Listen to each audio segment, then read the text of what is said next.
Hello అండి, welcome back to Chandana beauty parlour. ఈ అమ్మాయికి అయితే లాస్ట్ ఇయర్ నేను లేయర్ కట్ చేశాను. మళ్ళీ అయితే మన దగ్గరికి వచ్చేసిందండి.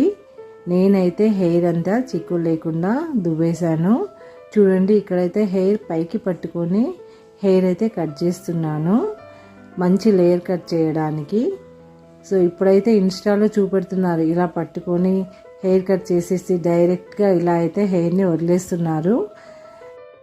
కానీ వాళ్ళైతే ముందే హెయిర్ కట్ అంతా చేసేసుకొని మొత్తం ప్రిపేర్ చేసుకున్న తర్వాతనే మీకు వీడియోస్లో అలా చూపెడతారు. ఏదో యూట్యూబ్లో చూసి నేర్చుకున్నంత మాత్రానైతే హెయిర్ కట్స్ అయితే రావండి. ప్రాక్టీస్ ఉంటేనే వస్తాయి. అవి పట్టుకునే విధానంలో కూడా కొంచెం అటు ఇటు అయితే హెయిర్ కట్ అయితే చాలా తేడాగా వస్తుంది. చూడండి, ఇక్కడ లేయర్స్ ఎంత బాగా కనబడుతున్నాయో. ఇలాంటి మంచి హెయిర్ కట్స్ అయితే మన కోర్సులో అయితే నేర్పిస్తున్నామండి. జస్ట్ 10 డేస్లో అయితే మీకైతే 4 హెయిర్ కట్స్ అయితే వస్తాయి. Step cut, layer, feather and butterfly cut అయితే చాలా ఈజీ టెక్నిక్స్తో అయితే నేర్పిస్తున్నాను. ఇంట్రెస్ట్ ఉన్న వాళ్ళైతే పైన స్క్రోల్ అవుతున్న నంబర్కి అయితే కాల్ చేయండి అండ్ క్లాస్లో అయితే జాయిన్ కండి.